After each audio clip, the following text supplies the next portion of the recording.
예, 이번 시간 주제의 쟁점을 주로 이제 강의하고, 마지막으로 우리나라 주세 제도 구조에 대해서 정리를 좀 해보도록 하겠습니다.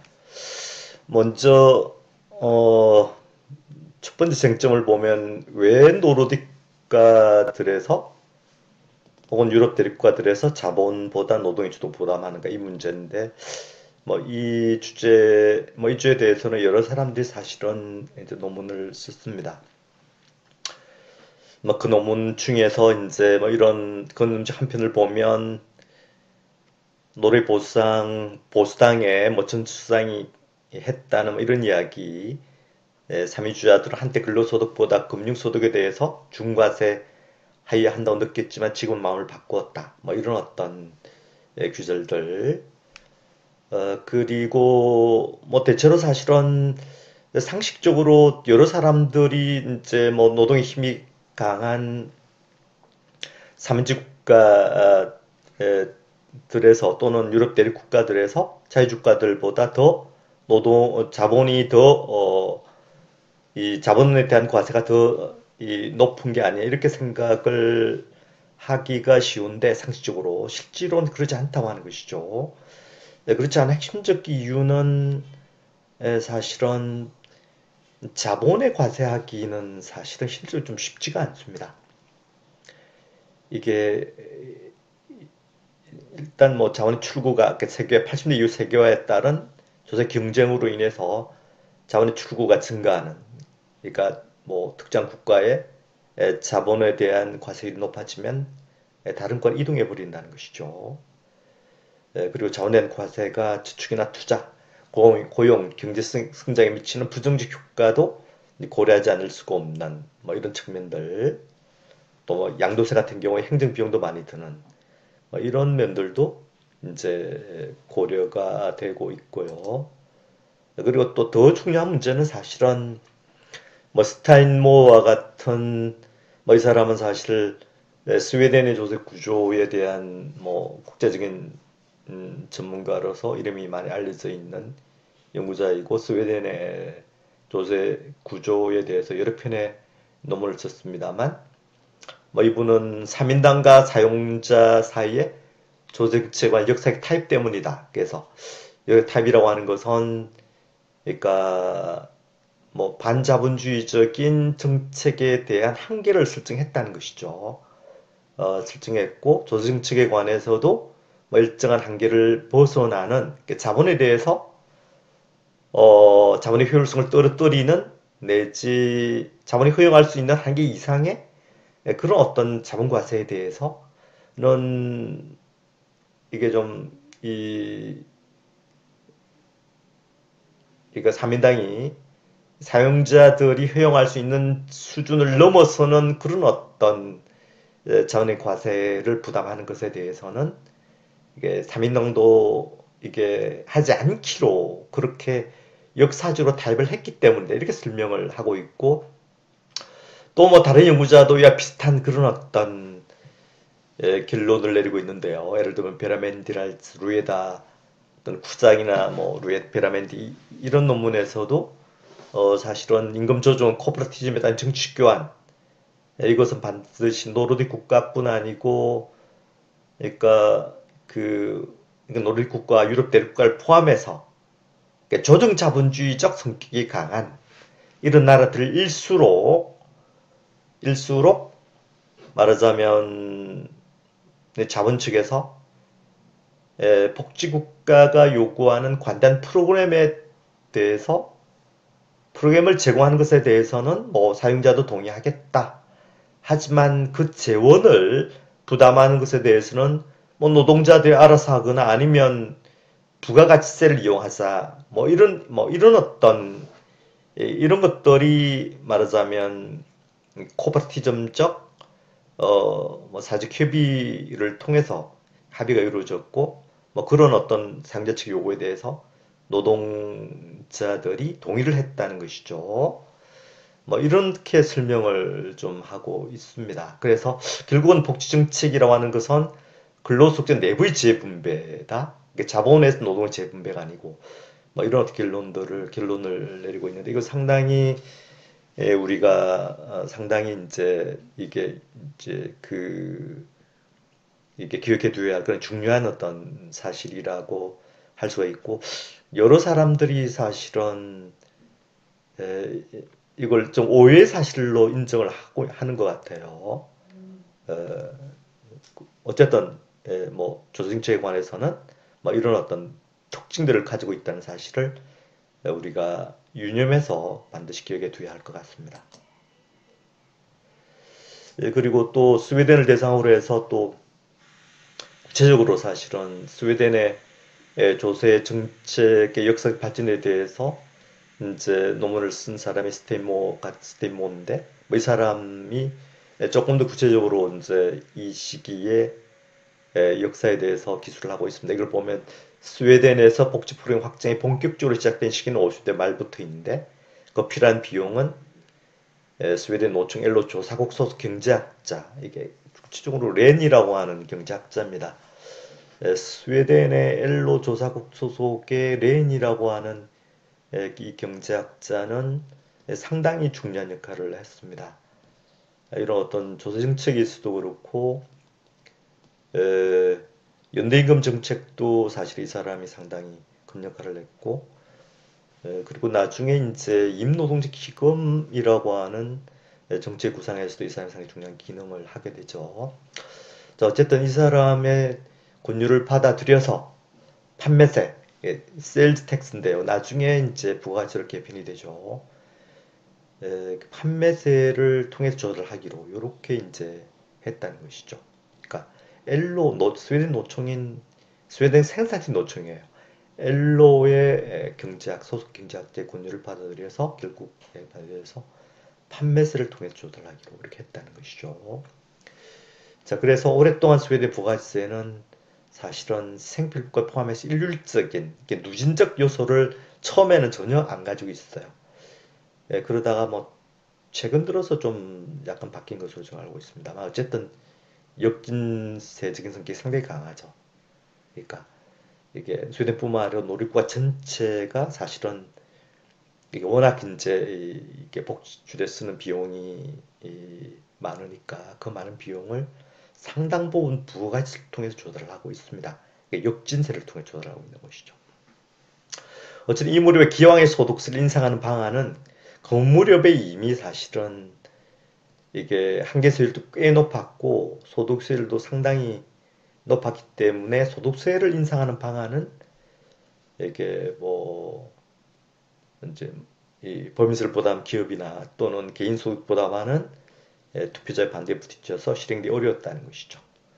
자, 그래서 어쨌든 뭐 판매세를 통해서 조세 수익을 높이는 방안은 전통적으로는 사실은 노동조합에서 반대해왔던 왜냐하면 역진세니까 반대해왔지만 그 당시 언론은 이제 판매세를 통해서 복지보다 확장 필요한 비용을 조달하는 대신 그 무렵에 당장 대대적인 공공주택 건설 프로그램 시작을 약속하고 그들을 동의를 구했다. 뭐 이게 역사적인 기록이 되겠습니다. 자, 그래서 결론적으로 말씀드리면 올 19화 복지정책은 주로 근로소득자 내부의 재분배의 문제라는 것이죠. 그래서 이러한 조세 구조 때문에 글로벌 경쟁으로부터 복지권을 유지하게 해준다. 이렇게 말씀을 드릴 수가 있습니다. 그 다음에 세계화 조세 경쟁도 중요한 논점 중에 하나가 되겠습니다.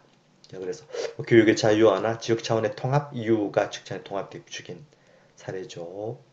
또 자본력의 통제가 약화되는 것 현상, 또 글로벌 차원의 통합 태환성의 문제, IT 기술의 발달 이런 것들이 본격적으로 전개된 게 80대 이후인데 이후에 사실은 조세 경쟁을 둘러싼 정치적 학문적 논쟁이 본격화되죠. 실질적으로 80대 이후에 어쨌든 법인세를 낮추는 경쟁이 이제 시작이 되니까 각 정부의 정책 당국에서도 상당히 중요한 이슈가 되는 것이고 또 국제적으로도 이제 뭐 이런 문제에 대해서 이제 같이 협의해야 될 이런 어떤 중요한 문제가 되는 것이죠. 그 주장의 일원 보면 뭐 어떤 사람들은 이렇게 주장하고 있습니다.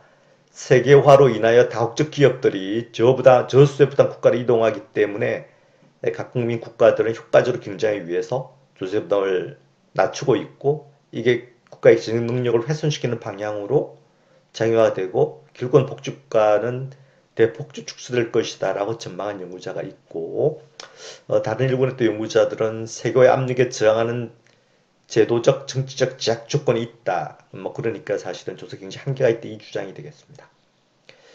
뭐 이런 두 개의 주장이 대표적인 주장인데 2011년도 겐슈얼과 슈바라트라는 연구자가 뭐 총괄적으로 검토한 논문이 있습니다. 이 논문에 따르면 뭐 이들은 이렇게 결론을 내리고 있습니다. 국내적인 제약 요인으로 인해서 자본세 및 법인세 경쟁이 점진적으로 약화되고 있다는 것이고 둘째는 국제적 조세 협력이 증가하고 있다. 그래서 국제적인 그런 협의를 통해서 조세 경쟁을 제한하는 뭐 이런 어떤 예를 들면 OECD가 또 OECD 통해서 이 중국이나 인도, 브라질과 같은 이런 어떤 신흥공 국가들이 조세 협력에 협조한달지 뭐 이런 것 현상을 이야기를 하고 있습니다. 그 다음에 조세 구조와 누진성에 대해서 이 문제도 상당히 중요한 이슈인데요. 조세금 누진성을 파악할 때 여러 가지 방법이 있습니다. 그래서 뭐 소득 집단 명목세, 소득세율을 비교하는 방법도 있고 명목세율이니까 좀 한계가 있는 방법이죠. 둘째는 뭐 저 여러 종류, 그러니까 소득세와 재산세는 비교적 유진적이고 사회보장세와 소비세 역진적이니까 여러 종류의 조세가 조세 구조에 수행하는 각각의 역할을 측정하는 그런 약간 복잡한 방법을 사용하는 방법도 있고 피케티가 사용하는 방법은 인컴 텍스 리턴을 기준으로 하는 것인데 개인 뭐 이 방법은 개인 소득세와 법인세, 사회보장세, 부동산세를 포함시키되 소비세, 지방세를 배제하는 그런 방법이었으니까 또 한계가 약간 있는 것이죠. 이 방법에 따르면 70년까지는 프랑스가 누진적이었다가 그 다음에 뭐 영국보다 미국이 더 누진적이었고 이후에는 미국이 덜 누진적인 것으로 뭐 이렇게 결론을 내리고 있습니다. 소수의 누진성만을 검토한 그런 뭐 비교 제한적인 방법도 있고요. 근데 가장 사실은 좀 포괄적인 방법을 사용한 연구자는 프라사드와 덩이라고 연구자의 방법인데 이 방법에 따르면 미국이 유럽 대륙가와 삼주국가들보다 더 누진적 조세 구조를 가지고 있고 그리고 자유주의국가들이 가장 누진적인 조세 구조를 가지고 있으면서 삼주국가들이 가장 역진적인 조세 구조를 가지고 있다는 실證적인 연구 결과를 제시를 하고 있습니다. 그래서 이게 이제 이 사람 논문에서 나오는 여러 이제 여러 방법들을 요약한 그런 것이 피케티 방법이 여기 소개가 되어 있고 그렇습니다. 그리고 이 사람이 쓴 그러니까 이 사람이 사용한 방법은 예, 그러니까 프라사도와 등이 사용한 방법은 LIS 텍스 데이터를 사용한 방법이에요. 국제인감 스타디 텍스트 데이터를 사용한 방법인데 이 방법은 이제 X축에 에스펜더슨의 탈상포마 인덱스를 사용하고 이쪽 Y축에는 카관이 이 누진성 지수를 사용했어요. 카관이 누진성 지수는 각 소득 집단의 실질적인 부담을 계산해 사용하는 그런 어떤 방법이 되겠습니다. 이 방법에 따르면 이건 이제 순전히 그러니까 재산세에 관련된 누진성의 측도가 되겠는데, 뭐 이 방법에서는 대체로 이제, 그러니까 뭐 3인주 국가들의 누진성이 가장 크게 나타나죠. 크게 나타나고 자유주 국가는 덜 누진적인 것으로 이렇게 나타나고 있습니다. 그 다음에 이제 Y축을 보면 요것은 이제 비용자의 사회적 컨트리뷰션에 관한 누진성인데요.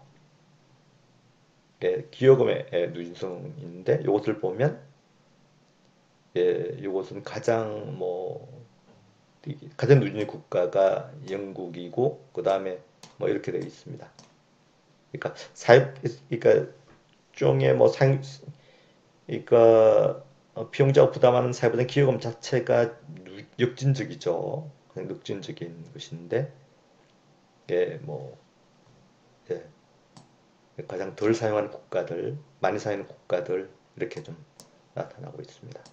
예, 이렇게 되고, 예, 그 다음에는 예, 소득세의 누진성이 되겠습니다. 예, 소득 누진성에 대해서도 미국이 가장 미국이 가장 누진적인 그리고 스웨덴, 뭐 덴마크가 가장 역진적인 그런 어떤 결과를 보여주고 있습니다. 요건 D는 독일이 되겠습니다. 독일, 그 오스트리아가 되겠습니다.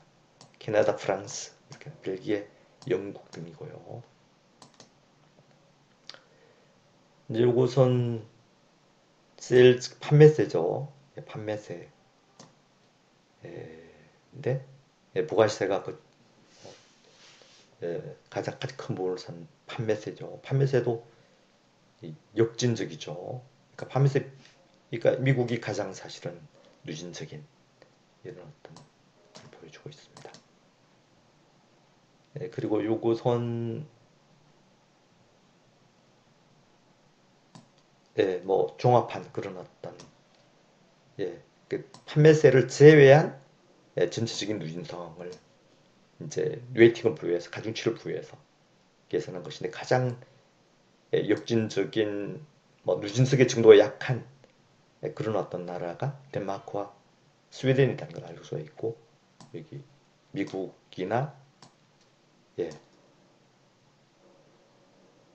호주죠. 뭐 호주가 되겠습니다. 여기서 AU라고 하는 게 호주가 될까? 이기도 좀 잘못된 것 같은데요. 예, 호주가 되겠습니다. 호주.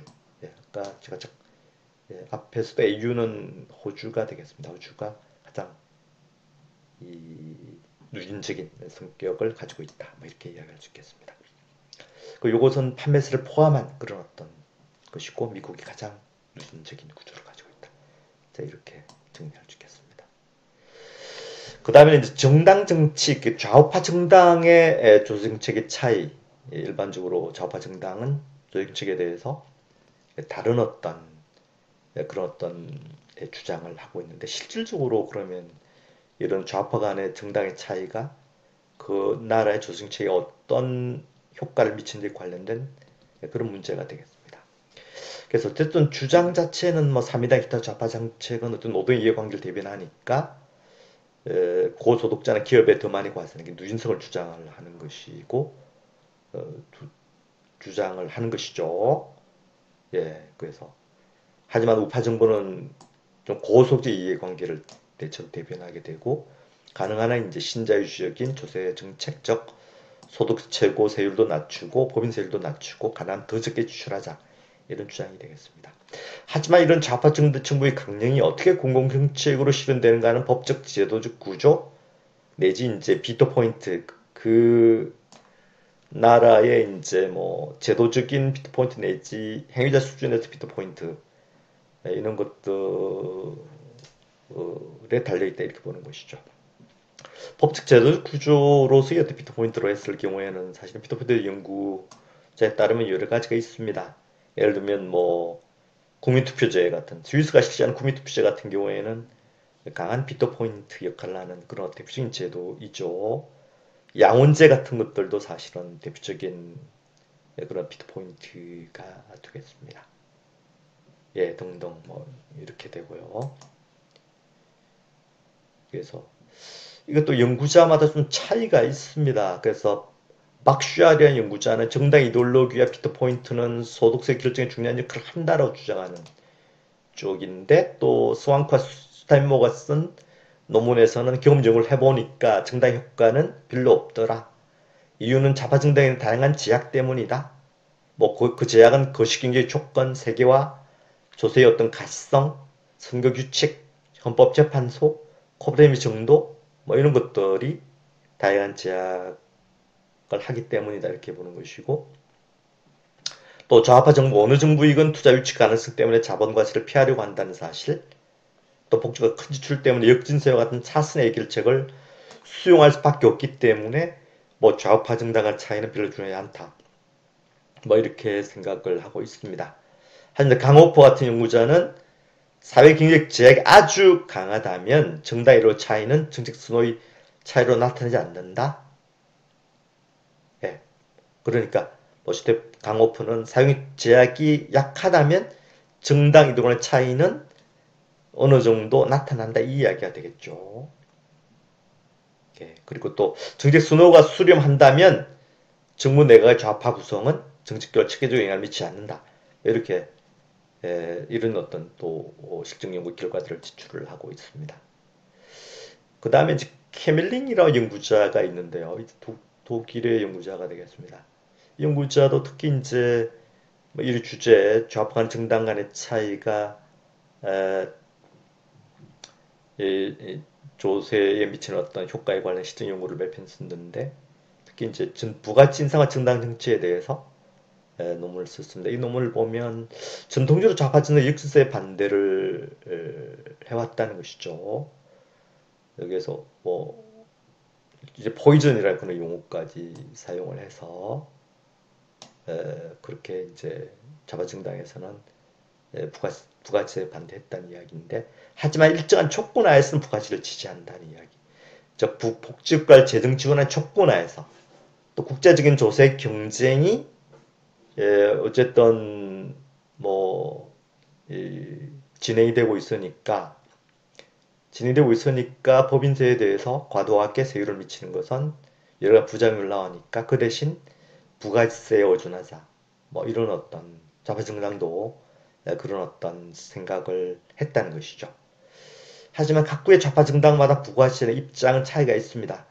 영국 보수당은 부가치를 4번이나 인상을 했고 노동당은 3번이나 삭감을 했다는 것이죠. 그러니까 영국 노동당이 좀 더 부가시장 전통적인 좌파 정당의 입장을 이제 실제로 이제 그런 입장을 표출을 했다는 이야기인데 하지만 독일 사민당은 부가치 삭감을 이슈한 적이 없다는 것이죠. 그 다음에 또 이제 과세정치 변동이라고 하는 뭐 이런 어떤 걸 주제로 한 키블링의 또 논문에서 또 이렇게 얘기하고 있습니다. 19세기 이후 1960년대까지는 과세정치는 노자 간의 갈등이었지만 70년대 이후 과세정치는 노동자, 소비자 간의 갈등 또는 근로소득자 내부의 갈등으로 변화했다. 뭐 이렇게 이야기하고 있고 또 조세부수는 노동 이중구조와 긴밀한 관계를 맺고 있는데 이중구조를 강화할 수도 있고 또 약화시킬 수 있다 이런 어떤 주장도 하고 있습니다. 그 다음 우리나라 조세 구조의 특징에 대해서는 뭐 간단하게 정리하겠습니다. 앞에서 여러 가지 통계를 통해서 또 OECD 통계는 우리나라 통계도 포함하고 있기 때문에 그때 뭐 말씀을 드렸습니다. 그래서 특징은 낮은 복지 지출, 낮은 조세 부담률, 낮은 국민 부담률. 이건 조세 수첩이라고 하는 우리나라 이제 뭐 에, 우리나라 예산 정책처에서 발간하나요? 거기서 발간한 국회 예산정책처에서 발간하는 근데 이게 국민부담률이라고 하는 용어 조세부담률을 좀 따로 쓰고 있습니다. 일반적으로 OECD 자료에서는 별도로 사실은 하고 있지 않은데 국민부담률 용어를 써서 사회적 기업을 포함시킬 때는 국민부담률 이렇게 쓰고 있습니다. OECD 일반적으로 조세 분할할 때 다 사회적 기업을 포함을 시키죠. 높은 면세 근로자 비율, 상당히 면세 근로 비율이 높은 게 특징입니다. 낮은 부가가치세 10%니까요. 그리고 약간 높은 법인세, 높은 재산세, 큰 조세 감면 규모 이런 것들이 우리나라 조세의 특징으로 되게 지적되는 것이죠. 이건 조세 부담률 비교 보니까 현격하게 OECD 국회 예산처에서 발표하는 것이 되겠습니다. 예산처입니다. 국회 예산처. 예. 그 다음에 이것도 국민 부담률 비교가 되겠습니다. 부담률에서도 그 사회보장세를 포함한 국민 부담률에서도 OECD 평균보다 상당히 낮죠. 예, 여기 되겠습니다. 이것은 이제 소득세, 법인세, 소비세, 재산세 각각의 조세 항목들을 나누어서 OECD 평균과 비교한 그런 어떤 그래프가 되겠습니다. 그 다음 요구선 주요 세목의 세율 추이가 되겠습니다. 소득세율, 법인세율, 그리고 부가지세율이죠. 그 다음에 그로부터 면세자 추이가 되겠습니다. 추이가 되겠습니다. 이거 보면 41%니까 소득 중에서 상당히 많은 사람들이 면세자로 돼 있고 요게 어쨌든 상당히 큰 문제이고 또 어쨌든 뭐 세금을 확대시키겠다는 그런 어떤 오지는 사실은 몇 번이나 정부에서 발표를 했지만 실제로 잘 안 되고 있는 역시 선거 때문인 것 같은데요. 요거는 그로스 면세 국제 비교가 되겠는데 요걸 보더라도 뭐 사실 뭐 굉장히 다른 국가에 비교해서 면세비 높다는 사실을 확인할 수 있습니다. 요는 미주의 그로스 면세 비중 변화가 되겠습니다. 그래서 총급여를 좀 세분화시켜서 면세 비중을 보여주는 그런 것이죠. 2015년에 보면 뭐 이렇게 나타나는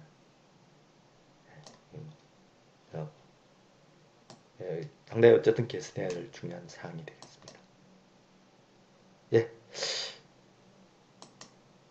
뭐 이건 참고문헌들인데요. 참고를 하시기 바라고 오늘 강의는 이 정도 마치도록 하겠습니다. 수고했습니다.